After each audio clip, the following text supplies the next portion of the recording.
Shalom saudara, sebelum kita masuk dalam firman Tuhan, mari kita sekali lagi datang kepada Tuhan. Tuhan, hari kami sekali lagi datang kepadamu Tuhan. Kami mau berkata dimanapun kami berada, biar hadirat-Mu yang memenuhi setiap kami. Tuhan, biar hari ini Tuhan kami belajar sekali lagi apa yang menjadi kehendak-Mu, apa yang menjadi pesan-Mu buat setiap hidup kami Tuhan. Ajari kami Tuhan sampai kami mengerti apa yang Kau mau. Ajari kami Tuhan sampai kami mendapatkan rema yang dari-Mu. Karena kami tahu Tuhan kebenaran yang kami terima itu yang akan memerdekakan setiap kami. Tapi sekali lagi mau berdoa Tuhan, turunkan roh hikmat, wahyu dan pengertian di tengah-tengah kami. Buat kami bisa memahami, buat kami bisa mengerti ya Tuhan. Karena kami tahu Tuhan tahun depan Engkau Tuhan yang akan berencana begitu dahsyat dalam kehidupan setiap kami. Terima kasih Tuhan di dalam nama Tuhan Yesus. Dan semua yang siap diberkati sama-sama katakan amin. Shalom saudara. Saudara, hari-hari ini Tuhan ajari dalam hidup saya adalah tentang pohon tarbantin. Sebentar lagi kita akan melewati akan 1 tahun lagi 2020. Kita akan memasuki tahun 2021. Saudara, kita perlu memasuki dengan sangat-sangat serius. Karena kita tidak pernah mengerti apa yang akan terjadi di depan. Tapi sekali lagi, apapun yang terjadi di depan, musim apapun dalam kehidupan kita, mari kita percaya kita tak punya Tuhan yang luar biasa dan ajaib. Tapi hari ini izinkan saya menyampaikan apa yang Tuhan taruh dalam hidup saya. Dan saya berdoa biar malam hari ini akan memberkati kita semua dan menyiapkan kita untuk memasuki tahun depan. Mari kita buka sama-sama di Yesaya 61 ayat yang pertama sampai ayat yang kelima. Yesaya 61 ayat yang pertama sampai ayat yang kelima. Roh Tuhan Allah ada padaku, oleh karena Tuhan telah mengurapi aku. Ia telah mengutus aku untuk menyampaikan kabar baik kepada orang-orang sengsara dan merawat orang-orang yang remuk hati, untuk memberitakan pembebasan kepada orang-orang tawanan dan kepada orang-orang yang terkurung kelepasan dari penjara, untuk memberitakan tahun rahmat Tuhan dan hari pembalasan Allah kita, untuk menghibur semua orang berkabung, untuk mengaruniakan kepada mereka perhiasan kepala ganti abu, minyak untuk pesta ganti kain kabung, nyanyian puji-pujian ganti semangat yang pudar, supaya orang menyebutkan mereka pohon tarbantin kebenaran, tanaman Tuhan, untuk memperlihatkan keagungannya. Mereka akan membangun reruntuhan yang sudah berabad-abad dan akan mendirikan kembali tempat-tempat yang sejak dahulu menjadi sunyi. Mereka akan membaharui kota-kota yang runtuh, tempat-tempat yang telah turun-temurun menjadi sunyi. Orang-orang luar akan melayani kamu sebagai gembala kambing dombamu, dan orang-orang asing akan bekerja bagimu sebagai petani dan tukang kebun anggurmu. Saudara, hari itu Roh Tuhan mengurapi akan bangsa Israel. Dan hari itu adalah sebuah kisah di mana Tuhan memperbaharui, Tuhan memulihkan akan kondisi bangsa Israel. Karena hari itu bangsa Israel bertobat dan datang kepada Tuhan. Dan hari itu Tuhan memulihkan mereka, dan bahkan Tuhan menyebut bangsa Israel menjadi sebuah pohon tarbantin. Tapi hari itu dimulai dengan Roh Tuhan tercurah buat setiap kita.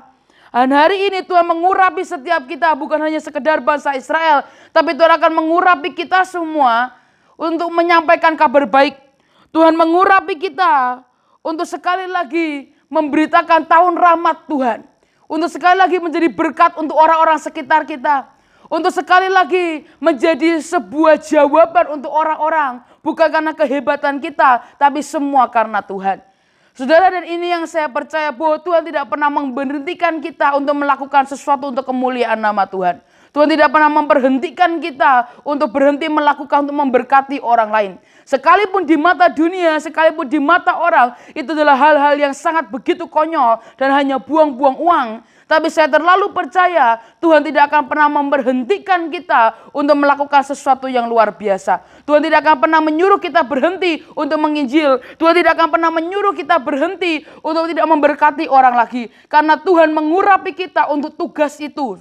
Tuhan mengurapi kita bukan hanya sekedar dia mengurapi, tapi dia mengurapi dengan sebuah tugas dalam hidup setiap kita. Dan sekali lagi tugas kita adalah menyabarkan kabar baik untuk orang-orang sengsara. Merawat orang-orang yang remuk hati. Memberitakan pembebasan kepada orang-orang tawanan, itu tugas kita saudara. Untuk orang-orang yang terkurung kelepasan dari penjara, memberitakan tahun rahmat Tuhan, hari pembalasan Allah kita. Menghibur semua orang yang berkabung. Itu adalah tugas kita.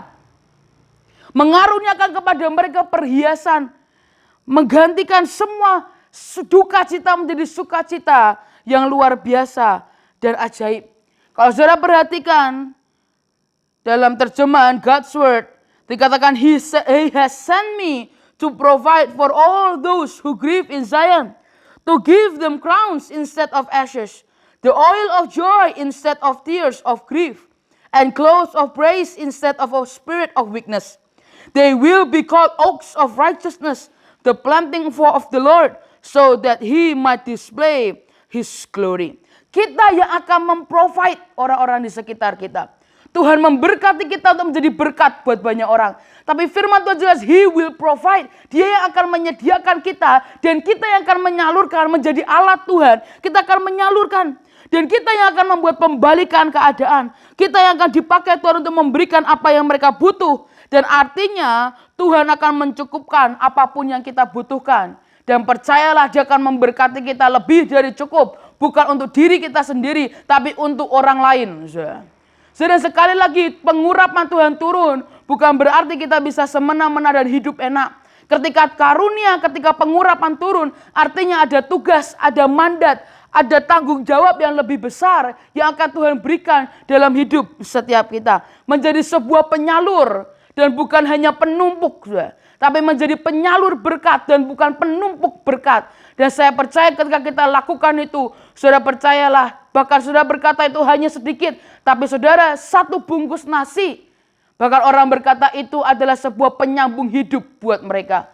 Saudara, yang kita lihat hanya sekedar satu nasi, tapi buat mereka itu adalah penyambung hidup yang bisa memberkati mereka dan membuat mereka bisa makan hari itu dan mengalami sukacita yang dari Tuhan. Dan ketika kita lakukan itu, kita akan disebut pohon tarbantin, pohon kebenaran. Tanaman Tuhan, dan inilah yang Tuhan ajarkan hari-hari ini. Menjadi pribadi di mana Tuhan akan menunjukkan kemuliaannya. Di mana ketika kita melakukan tugas kita, mungkin bukan hanya sekedar memberkati orang atau saudara punya tugas dan panggilan saudara masing-masing. Tapi saudara, ujungnya adalah Tuhan mau kita menjadi pohon tarbantin, pohon kebenaran, tanaman Tuhan. Di mana Tuhan bisa menunjukkan akan kemuliaannya, akan supranaturalnya, akan keajaiban yang Dia punya. Saudara, saya suka perkataan hari itu saya bertemu dengan Kak Narva Ubah. Dan dia berkata, aku adalah pajangan Tuhan. Dan kita semua adalah pajangan Tuhan. Kita semua adalah di mana ketika semua orang memandang kepada kita. Ketika semua mata memandang kita. Seperti Musa berkata, mereka bukan memandang kemanusiaanku, tapi mereka memandang Tuhan yang ada di dalamku. Dan ketika mereka bisa memandang Tuhan yang ada di dalam kita, kita akan menjadi tempat di mana Tuhan bisa menunjukkan akan kemuliaannya, mendemonstrasikan akan kuasanya di tengah-tengah kita. Tapi hari itu Tuhan berkata, nak pelajari tentang pohon tarbantin. Saudara, nama saya Hadassah, artinya juga semak. Semak yang mengeluarkan harum, wangi-wangian. Kalau cici saya Keisha artinya adalah pohon yang besar. Saudara, itulah kenapa kita suka menyebut bahwa kita adalah keluarga tanaman. Cici saya pohon yang besar, saya mungkin cuma semak di bawah. Tapi saudara, pohon tarbantin ternyata itu adalah punya banyak macam variasi. Bukan hanya sekedar satu pohon besar, tapi itu ada banyak variasi dari pohon besar, bahkan sampai semak pun itu juga mereka bisa sebut yang namanya pohon tarbantin. Tapi pohon tarbantin ini juga menjadi sebuah, kalau saudara sering baca di Alkitab, itu menjadikan sebuah petunjuk arah. Atau petunjuk akan kediaman. Seperti Abraham berkata, pohon tarbantin di Mamre, pohon tarbantin di mana. Dan bahkan di setiap tempat, pohon tarbantin itu bisa berbeda-beda wujud. Saudara. Tapi pohon tarbantin di Amos itu identik dengan kekuatan. Karena memang akarnya itu begitu kuat, karena dia masuk ke dalaman 46 sampai 65 meter ke bawah. Saudara. Dan mereka mencari akan mata air yang murni. Supaya mereka bisa kuat dalam musim apapun. Mereka tidak akan pernah menjadi kering dan tetap akan kuat sampai akhir. Tapi sebuah akar yang begitu masuk ke dalam. Sangat begitu kuat. Membuat pohon ini susah untuk dihancurkan. Dan itulah kenapa di Amos dikatakan pohon tarbantin identik dengan sebuah kekuatan yang luar biasa. Dan ketika mereka menyerap air dari akar-akar itu. Dan ketika tidak ada air di tempat itu. Akar itu akan mengeluarkan air. Saudara, itu yang membuat pohon ini tetap hidup. Saudara, sesungguhnya kita tidak akan pernah sanggup melakukan tugas-tugas kita tanpa kita berakar kuat di dalam Tuhan. Saudara. Karena ketika kita tidak berakar kuat di dalam Tuhan, kita akan dengan sangat mudah terombang-ambingkan dengan badai, terombang-ambingkan dengan perkataan orang, terombang-ambingkan dengan intimidasi yang dari iblis. Kita akan dengan sangat mudah letih, kita akan dengan sangat mudah capek, kita dengan sangat mudah gampang menyerah. Saudara. So itulah kenapa kita perlu punya akar yang kuat di dalam Tuhan. Karena ketika kita tidak berakar kuat, seperti di Matius 13 ayat yang ke-20 sampai ayat yang ke-21. Matius 13 ayat yang ke-20 sampai ayat yang ke-21. Firman-Nya berkata, benih yang ditaburkan di tanah yang berbatu-batu ialah orang yang mendengar firman itu dan segera menerimanya dengan gembira. Tetapi ia tidak berakar dan tahan sebentar saja. Apabila datang penindasan atau penganiayaan karena firman itu, orang itu pun segera murtad. Sekali lagi, ketika kita tidak berakar, kita tidak berakar, itu akan membuat kita tahan hanya sebentar saja. Seperti engkau cuma naik, sebenarnya engkau akan jatuh dengan sangat mudah. Dan ketika ada penindasan, ketika ada intimidasi, ketika ada ketakutan, penganiayaan karena firman, dan ketika firman yang kita tangkap itu tidak masuk dalam hidup kita, tidak berakar kuat dalam hidup kita, dan orang mulai mempertanyakan firman itu, dan mulai lambat kita yang akan mempertanyakan firman itu, dan membuat kita menjadi orang yang mudah murtad dan marah kepada Tuhan. Tapi sekali lagi, kita harus berakar kuat di dalam Tuhan. Ketika keadaan tidak sesuai dengan firman yang kita dapat, ketika apa janji Tuhan yang kita terima itu tidak sesuai dengan apa yang terjadi di depan mata kita, kalau akar kita tidak kuat, sudah percayalah, maka kita akan dengan sangat mudah terombang-ambingkan.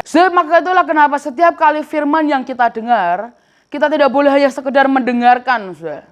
Tapi saudara, saya pernah melewati masa-masa kuliah saya, dan hari itu Tuhan berikan hikmat dalam hidup saya, dan Tuhan berkata, Sa, waktu kamu belajar kuliah, jangan cuma sekedar kamu mendengarkan dan menghafalkan, tapi cobalah untuk mengerti dan memahami akan pelajaranmu itu. Saudara, saya coba lakukan itu di kuliah, dan waktu itu Tuhan belum ajari saya di waktu saya sekolah SMP, SMA, saudara, dan nilai saya pun lebih banyak bagus di kuliah, saudara. Dan itu terbukti suatu hari tiba-tiba dosen saya berkata, ayo kita buat kuis dadakan. Dan dia barusan mengajar dan dia berkata, apa yang saya ajarkan barusan itu yang akan keluar menjadi kuis. Dan hari itu kuisnya dipanggil satu persatu ke kantor dosen, saudara. Dan dia tanya langsung di situ. Dan hari itu saya keluar, saya dapat nilai yang paling tinggi. Dan hari itu teman-teman saya mulai bertanya, bagaimana caranya? Dan saya berkata, karena saya tidak hanya sekedar untuk mendengarkan dan menghafalkan, tapi saya coba memahami, itulah kenapa saya banyak tanya. Saya bilang, saya tahu saya akan mengolor banyak waktu, tapi saya perlu tanya supaya saya memahami apa yang dia maksud. Dan saudara, ketika itulah saya mengerti sama dengan firman. Saudara. Ketika kita cuma hanya mendengarkan dan menghafalkan, suatu saat itu tidak akan pernah berakar kuat dalam hidup saya. Tapi ketika kita benar-benar memahami dan berkata, Tuhan, aku juga mau mengalami. Di saat itulah firman itu akan berakar kuat dalam hidup setiap kita. Dan percayalah, dalam masa musim apapun, dalam masalah apapun dalam kehidupan kita, kita akan tetap berdiri teguh dengan firman itu. Dan kita tidak akan terombang-ambingkan karena kita berkata, firman hari itu bukan hanya sekedar kita dengar, tapi firman itu hidup dalam hidup setiap kita. Saudara, dan sifat firman Tuhan adalah alive and active, saudara. Maka itulah setiap kali firman berakar dalam hidup kita akan tetap hidup dengan penuh kehidupan dan bukan kematian maupun semu-semu. Tapi kehidupan kita akan penuh dengan sebuah sukacita, anugerah, blessing yang luar biasa. Dan kita akan menjadi pribadi yang aktif. Aktif dalam hal apapun yang Tuhan suruh, kita akan sangat langsung melakukannya dengan reaksi, dengan respon yang cepat. Saudara, kalau diperhatikan tugas-tugas yang Tuhan berikan, kalau saudara perhatikan di Yesaya 61, sebenarnya adalah sifat dari pohon tarbantin itu sendiri. Daunnya, salah satu kekuatan dari pohon tarbantin adalah daunnya itu rimbun. Itulah kenapa mereka suka menjadi sebuah tempat perteduhan bagi banyak orang. Menjadi tempat buat pertolongan bagi seseorang. Dan bukankah hari ini Tuhan panggil kita untuk melakukan tugas seperti itu. Menjadi pribadi yang teduh. Tapi juga menjadi pribadi di mana kita punya hati untuk menolong orang-orang yang terluka. Lalu kemudian daun-daunnya pun atau pohon ini pun bisa menjadi obat-obatan. Obat-obatan yang memulihkan, membalut yang terluka, menjadi berkat untuk orang-orang sekitar. Saudara, ini yang terus kita lakukan di Harvest Center. Saudara, saya ingin memberikan sedikit update. Saudara, hari ini Tuhan begitu luar biasa dan ajaib. Ketika saya pun melihat semua yang hari ini Tuhan berikan dalam hidup Harvest Center, saya berkata Engkau memang Tuhan yang hidup dan bukan Tuhan yang mati. Saudara, hari ini kita terus membagikan makanan sampai hari ini. Karena sekolah-sekolahan masih belum berjalan, kita beralih ke panti-panti asuhan.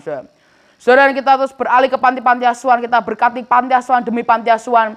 Kita setiap minggu pergi ke desa demi desa, kita berkati hamba-hamba Tuhan di sana. Kita berkati semua jemaat di sana, termasuk warga yang ada di sekitar sana. Saudara, kita mendengar akan begitu banyak kesaksian. Saya terlalu percaya sekalipun iblis merencanakan pandemik seperti ini, saya tetap percaya Tuhan kita adalah Tuhan yang lebih dari pemenang. Dan Tuhan kita tidak pernah kalah. Saudara, ketika kami pergi ke desa demi desa, kita tetap menggunakan protokol kesehatan dan semuanya. Saudara, ada satu ibu-ibu yang kita datangi. Saudara, ketika anak-anak kami datangi ibu ini, kita kasih ibu ini makan. Dan kita tanya, ibu, apakah ada yang bisa kita doakan? Dan tiba-tiba ibu ini nangis. Saudara, dia berkata, saya punya sakit. Dan dia bilang, tolong doakan saya. Dan ketika kita doakan, tiba-tiba ibu ini nangis. Dan tiba-tiba itu terucap dengan sangat-sangat hanya mungkin sekedar bisikan. Ibu ini berkata, aku mau terima Tuhan Yesus.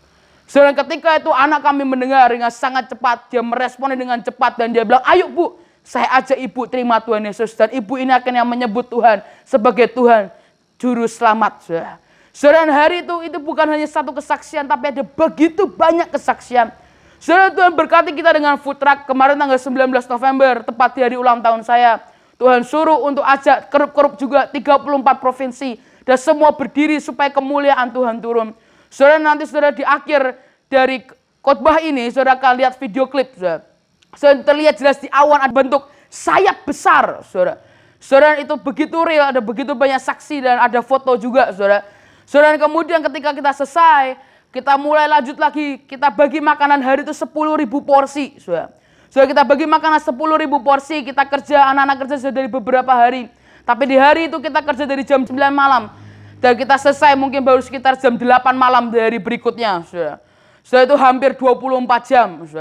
Tapi saya melihat bagaimana mereka bersuka cita. Saya melihat dari anak-anak kecil sampai bahkan orang tua, dari ibu-ibu pun. Semuanya ikut membantu dan hari itu kita bisa membagikan 10.000 makanan. Saudara, saya pribadi saya ikut turun. Saudara, saya melihat Tuhan begitu ajaib. Tuhan membuat pelipat kali gandaan. Saudara, kami hitung di situ makanan yang kami bawa kurang itu 40 pack, 40 porsi makanan. Tapi saya berkata, sudahlah Tuhan, 502 ikan. Kami bagi dan saudara tahu itu sisa hampir 40 sampai 50 pack. Saudara, ketika itu saya melihat di depan mata saya sendiri, saudara, bahwa mujizat itu terjadi. Saudara, itu disaksikan oleh begitu banyak orang.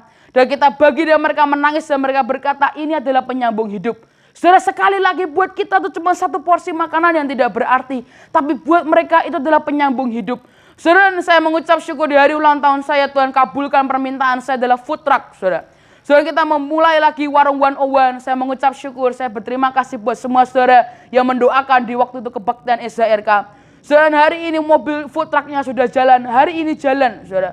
Saudara, kita bagi makanan Warung 101, 1 for 1, saudara. Karena Tuhan berkata ketika orang beli satu, kasih kupon makan satu gratis. Saudara, kita mulai lakukan itu dan tadi ada satu ibu-ibu datangi kami. Dan ibu ini berkata, aduh mbak, saya ini habis berdoa, ya Tuhan, saya kepingin makanan yang enak. Saya kepingin makanan yang enak, yang bisa saya makan dengan enak. Beli di mana ya Tuhan? Dan dengan harga yang murah di mana ya Tuhan? Dan tiba-tiba ibu ini berkata, dan tiba-tiba adik-adik semua datang. Ini seperti Tuhan menjawab akan doa saya. Saudara, sekali lagi, kita dipanggil untuk menjadi pohon tarbantin kebenaran Tuhan. Kita dipanggil bukan karena kita benar, tapi Tuhan yang membenarkan kita. Kita dipanggil bukan karena kita layak, tapi Tuhan yang melayakkan setiap kita. Tapi sekali lagi, Tuhan tidak pernah mau untuk kita berhenti. Menjadi berkat, menjadi daun-daunnya pun menjadi obat untuk orang-orang sekitar kita. Dan saudara, kita akan terus lanjutkan. Bahkan mungkin sampai Maranatha. Dan saya mengucap syukur sekali lagi buat semua doa dan dukungan saudara. Dan saudara, kita melihat sekali lagi Tuhan kita adalah bukan Tuhan yang mati. Saudara-saudara, SHRK adalah salah satu saksi hidup bagaimana saya memulai pelayanan ini dari nol. Dan hari ini kita melihat bagaimana Tuhan bekerja dengan begitu dahsyat dan ajaib. Kenapa? Karena kita adalah tempat untuk Tuhan menunjukkan keagungannya. Kita adalah tempat alat Tuhan untuk Tuhan bisa mendemonstrasikan akan kuasa dan mujizatnya. Tapi sekali lagi pohon tarbatin juga menjadi petunjuk arah. Ketika kita menjadi tempat pertolongan buat orang-orang sekitar kita. Ketika kita punya sesuatu yang mereka butuhkan dan kita menyalurkan berkat itu. Pastikan kita menunjuk ke satu arah yang sama, yaitu ke Tuhan Yesus Kristus. Saudara. Jadilah petunjuk ke jalan kebenaran dan kehidupan. Jadilah petunjuk di mana semua orang memandang kepada kita. Kita tidak mengambil kemuliaannya sedikit pun. Tapi kita selalu menunjuk kepada Tuhan. Saudara, hari ini ketika banyak ibu-ibu pun tanya kepada saya. Dia bilang, "Dek, kok bisa sih kalian kasih kita makan? Padahal ini hari-hari susah. Semua orang alami susah. Kok kamu bisa sih, Dek, tetap bisa diberkati? Kok kamu bisa?" Dan hari itu saya berkata dengan jujur. Saya berkata, "Bu, ini bukan karena kehebatan kita. Tapi ini semua karena kehebatan Tuhan yang saya sembah, Ibu." Dan saudara, hari itu saya melihat bagaimana Tuhan benar-benar dipermuliakan di tengah-tengah kita. Nah saudara, sekali lagi kegerakan lawatan itu bukan hanya sekedar terjadi di dalam gereja. Tapi kegerakan lawatan saya percaya bisa terjadi juga di jalan-jalan, di kampung-kampung, dan di lereng-lereng gunung. Lalu kemudian pohon kebenaran adalah sebenarnya yang disebut pohon kebenaran juga membebaskan. The truth that we know shall make we free. Kebenaran yang kita tahu itu yang akan memerdekakan kita. Dan itulah kenapa Tuhan panggil kita juga untuk membebaskan seperti yang di Yesaya. Karena kita adalah pohon kebenaran. Bukan kebebasan untuk bersifat liar. Tapi kebebasan karena kita mengerti ada kebenaran Tuhan dalam hidup setiap kita. Saudara, mari kita buka sama-sama di 2 Samuel 18 ayat yang ke-9 sampai ayat yang ke-10. Lalu kemudian kita akan lompat ke ayat yang ke-14 dan ke ayat yang ke-15. Kebetulan Absalom bertemu dengan orang-orang Daud. Adapun Absalom menunggangi Bagal. Ketika Bagal itu lewat di bawah jalinan dahan-dahan pohon tarbantin yang besar. Tersangkutlah kepalanya pada pohon tarbantin itu. Sehingga ia tergantung antara langit dan bumi. Sedang Bagal yang dikendarainya berlari terus. Seseorang melihatnya lalu memberitahu Yoab, katanya, "Aku melihat Absalom tergantung pada pohon tarbantin." Tetapi Yoab berkata, "Aku tidak mau membuang-buang waktu dengan kau seperti ini." Lalu diambilnyalah 3 lembing dari tangannya dan ditikamkannya ke dada Absalom. Sedang ia masih hidup di tengah-tengah dahan pohon tarbantin itu. Kemudian 10 bujang membawa senjata Yoab mengelilingi Absalom. Lalu memukul dan membunuh dia. Ada yang harus dihati-hati ketika kita menyebut akan pohon tarbantin. Karena ini adalah sebuah pohon kebenaran. Dan hari itu ketika ini adalah terjadi ketika Absalom hari itu memberontak melawan ayahnya. Dan dia memaksakan diri untuk menaik menjadi raja. Dan hari itu Daud pergi dan dia meninggalkan istananya. Tapi hari itu firman Tuhan jelas berkata kebetulan Absalom. Seakan-akan itu sebuah hal kebetulan, tapi menurut saya itu semua rencana Tuhan.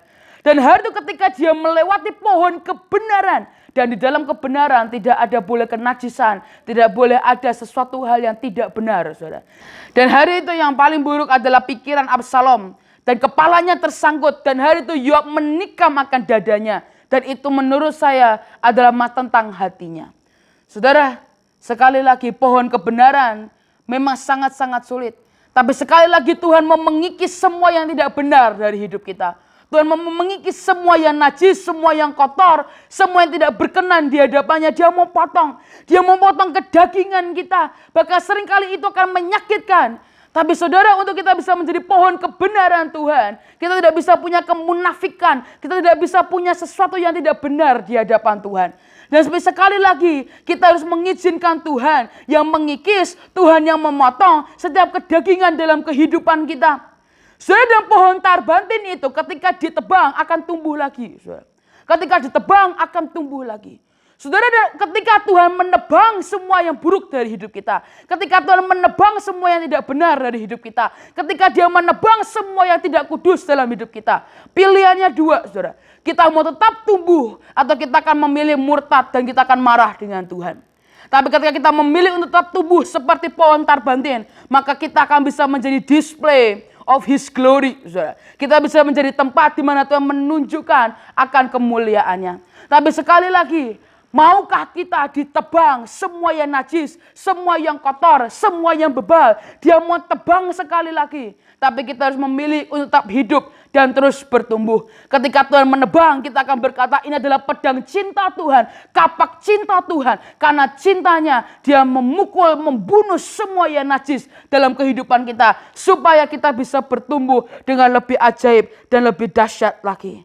Tapi sekali lagi hati-hati dengan seleksi Tuhan. Ketika ada didapati kita tidak benar dalam kehidupan kita, dia akan potong, dia akan habisi semuanya. Dan saya berdoa sekali lagi, bahkan buat diri saya pun, setiap hari saya berkata, Tuhan, pastikan hambamu ini, anakmu ini tetap didapati benar di hadapanmu. Tapi untuk kita bisa menjadi tanaman Tuhan, ada dua hal yang harus kita lakukan. Yesaya 61 ayat yang keempat, ayat yang keempat sampai ayat yang kelima. Yesaya 61 ayat yang keempat sampai ayat yang kelima. Mereka akan membangun reruntuhan yang sudah berabad-abad dan akan mendirikan kembali tempat-tempat yang sejak dahulu menjadi sunyi. Mereka akan membaharui kota-kota yang runtuh, tempat-tempat yang telah turun-temurun menjadi sunyi.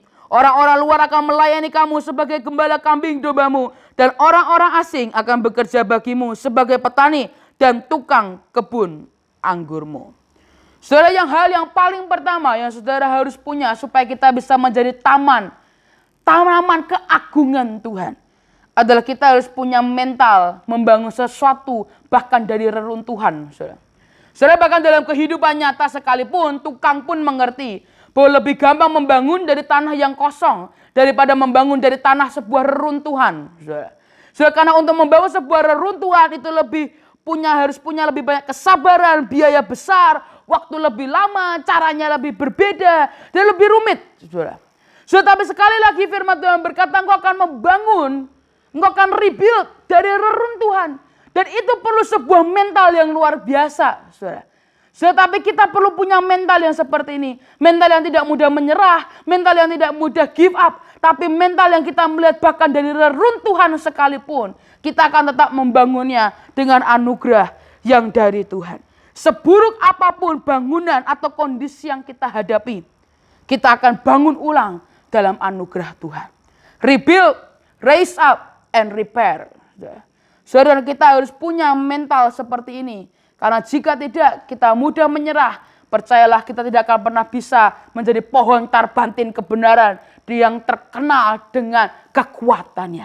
Tapi sekali lagi Tuhan mau berkata, nah kalau engkau mau menjadi tanamanku yang menunjukkan keagunganku, engkau harus rebuild, raise up, and repair. Engkau harus membangun ulang, engkau harus menaikkan, engkau harus menghidupkan, dan engkau harus memperbaiki. Engkau harus repair. Dengan sabar, dengan tekun, tapi juga dengan anugerah yang dari Tuhan. Mari kita rebuild, raise up, and repair. 3R, 3R. Saudara, itu seperti saudara melihat akan sebuah gelas yang setengah isinya. Jika orang optimis, dia akan berkata, oh ini sudah hampir penuh. Tapi orang-orang yang tidak punya mental, dia akan berkata, oh ini hampir habis. Atau dia akan melihat gelas itu, dia akan berkata, oh sudah setengah, sebentar lagi full. Tapi orang yang tidak punya mental yang kuat, mental untuk rebuild, repair, and raise up, dia akan berkata, oh ini sudah kurang, ini sudah tinggal setengah. Saudara, mari kita punya mental untuk rebuild, raise up, and repair. Sekalipun berat, apapun kondisinya, kita akan berkata, Tuhan dalam anugerah-Mu, aku dengan sabar, dengan tekun, aku akan rebuild, raise up, and repair. Dan inilah kenapa kita harus punya mental kuat seperti Nehemia. Yang dia berkata, I'm doing a great work and I cannot go down.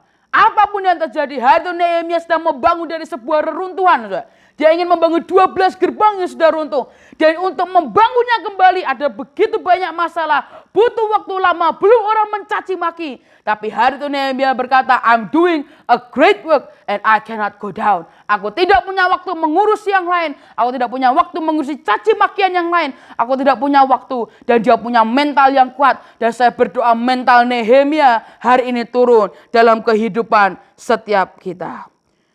Ada orang-orang yang punya pekerjaan adalah memperbaiki perusahaan-perusahaan yang sakit.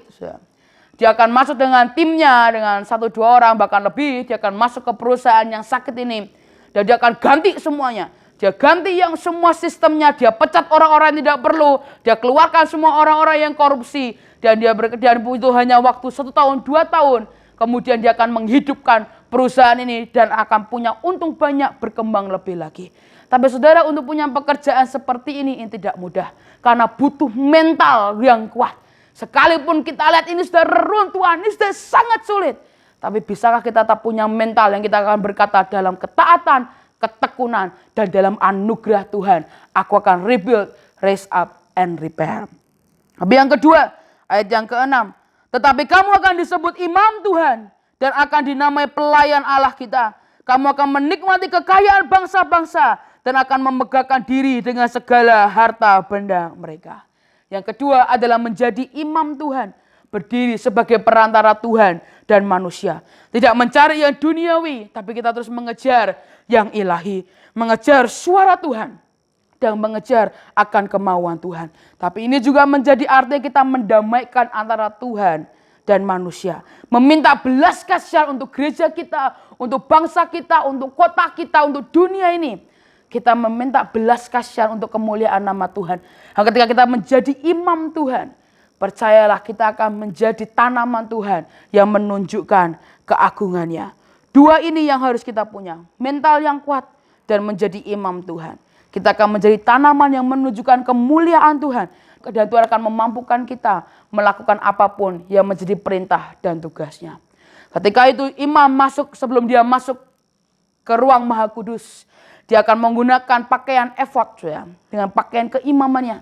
Dan di bawah dari juntayan jubahnya ada 2 yang akan saling berdentingan, yaitu buah delima dan lonceng. Saudara, lonceng adalah artinya karunia Tuhan. Saya pernah sharing dengan SRK. Lonceng artinya adalah karunia, berkat, semua hikmat, apapun berkat, semua yang Tuhan berikan dalam kehidupan kita. Tapi yang kedua adalah buah delima, yang mengartikan tentang buah-buah roh. Kalau saudara perhatikan di Alkitab, bahkan ketika itu di Alkitab pun diselang-seling. Kalau saya tidak salah di Korintus itu diselang-seling. Buah dan kemudian karunia kembali lagi ke buah. So itulah kenapa buah. Setiap karunia itu harus bersamaan dengan buah. Maksudnya apa? Karunia harus bersamaan dengan karakter yang bagus. Karakter Kristus dari buah-buah roh itu harus ada dalam hidup kita. Dan ketika itu saling berdentingan, ketika itu saling bersamaan, itu yang akan memampukan kita untuk berdiri di hadapan Tuhan, menjadi imam Tuhan.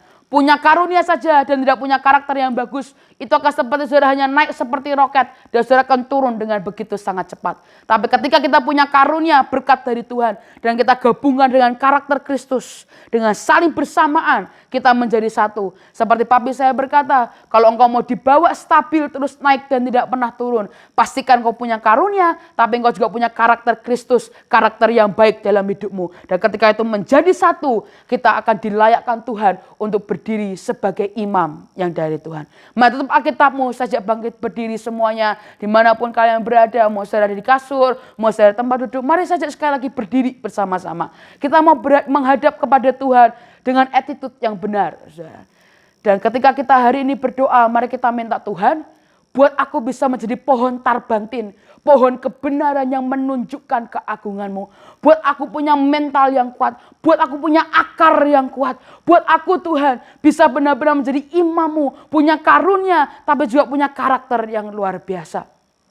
Tuhan, hari ini kami datang di hadapan-Mu Tuhan. Sekali lagi yang mau berkata, Tuhan turunkan mental Nehemia dalam hidup kami. Tapi Tuhan buat kami punya akar yang kuat di dalam-Mu.